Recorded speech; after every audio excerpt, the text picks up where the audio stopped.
नमस्कार साथियों। आज हम हनुमान चालीसा में आए निज मन मुकुर सुधार शब्द की बात करेंगे। अपने मन के दर्पण को सुधारने की साहिर ने उसकी बहुत सरल परिभाषा दी थी कि तोरा मन दर्पण कहलाए, भले बुरे सारे कर्मों को देखे और दिखाए। तुलसी का यह टूटा हुआ निजी मन है एक ब्रोकन मिरर, ऐसा दर्पण जिसमें बहुत से क्रैक्स आ गए हैं। गुरु ने ही इसे सुधारा है। जॉन जोसेफ पावेल ने कहा था, "It is an absolute human certainty that no one can know his own beauty or perceive a sense of his own worth until it has been reflected back to him in the mirror of another loving, caring human being."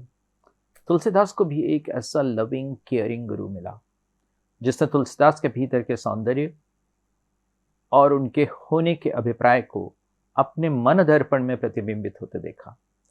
तुलसी के मन दर्पण में भी उसकी छवि विराजित हुई। दर्पण की उपमा तुलसी ने इसलिए याद रखी क्योंकि दर्पण में एक छवि है।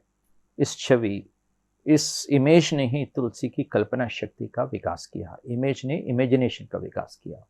इसी ने उन्हें कवि बनाया और बिंब विधान की एक अनूठी सामर्थ्य दी। तुलसी ने जो छवियां भारतीयों के मन में अपने विचार, अपनी संवेदना, अपनी कल्पना और अपनी भावना के योग से बिठाई, उन्हें आज तक मेटा नहीं जा सका है।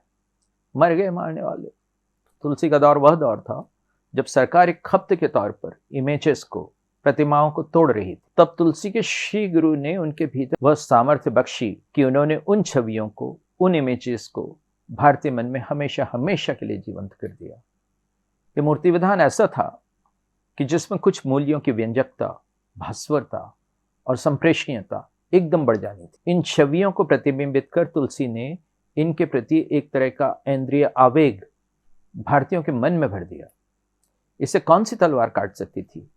ये चाक्षुष बिंब थे, श्रव्य बिंब थे, आस्वाद्य बिंब थे, और वही नहीं, ये भावातीत बिंब भी थे और स्मृति बिंब भी थे। इन्होंने काव्यानुभूतियों को ऐसे चित्रित किया कि भारतीय भावनाएं उसी अनुपात में तीव्रतर होती गईं जिस अनुपात में एक मदांध सत्ता इमेजेस को तोड़ रही थी।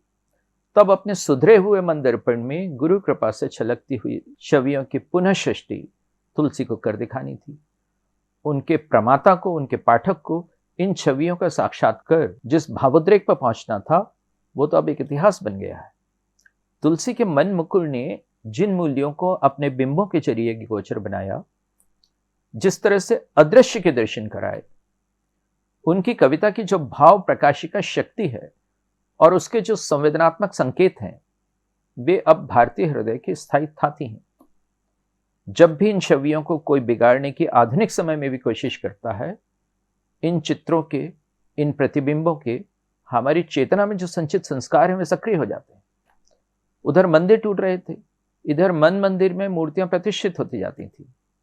विनाश की शक्तियों को यह सृजन शक्ति की चुनौती थी। इस मन मुकुर की हर इमेज एक आइकॉन थी। इस मन दर्पण को तोड़ने की कम कोशिशें नहीं हुई थी उस समय, लेकिन एक के बाद एक ऐसे गुरु पैदा होते गए।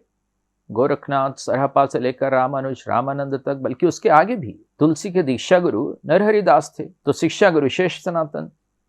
इन गुरुओं ने संहार के उस दौर में भारत की अभूतपूर्व सृजन ऊर्जा को प्रेरित और प्रोत्साहित किया। जब विश्वविद्यालय तोड़े और चलाए जा रहे थे, तब कविता के माध्यम से शिक्षा का विसंस्थानीकरण हुआ था, डी इंस्टीट्यूशनलाइजेशन हुआ था। तब कविता के माध्यम से ज्ञान का सर्वहाराकरण हुआ था, प्लेबेनाइजेशन हुआ था शिक्षा का। भारतीय के मन मुकुर की किरचें जितनी बिखरी थी, उतनी उतनी उनमें राम की, कृष्ण की, सीता की और राधा की और प्रतिरोध को शत्रु की भूमि तक ले जाने वाले हनुमान की प्रतिछवियां बहुगुणित होती हुई दिखाई पड़ने लगी। यह सुधार कार्य था जो भारत के गुरुओं ने संपादित कर दिखाया था।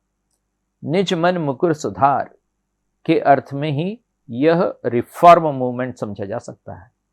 उस टूटे हुए कांच के एक एक टुकड़े को इन गुरुओं ने तब बीना था, इसलिए सुधार का कार्य संगठन का कार्य भी बन गया था।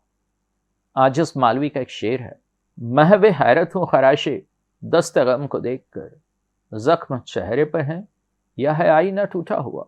हमारी सभ्यता और संस्कृति के चेहरे पर जो जख्म दिए जा रहे थे, वे शीशे दिल को भी तोड़ रहे थे। गुरुओं ने इसी को सुधारा सांभ्यतिक संकट निजी तौर पर हर भारतीय के मन में बहुत से आत्मसंशय भी पैदा कर रहा था। आईना तड़का हुआ था। मन की धरती की वे दरारें, वे दरकनें चौड़ी होती जा रही थी। तब गुरुओं ने वह कमाल कर दिखाया कि अली मीनाई का वह शेर याद आ जाता है। शेर यूं है, गुल मचाते हुए रंगों के परिंदे निकले, संगे हैरत से जब आईनाए मंजर टूटा। उस दृश्य के दर्पण को गुरु कृपा से पुनर्निर्मित करने का कार्य तुलसीदास जी ने किया।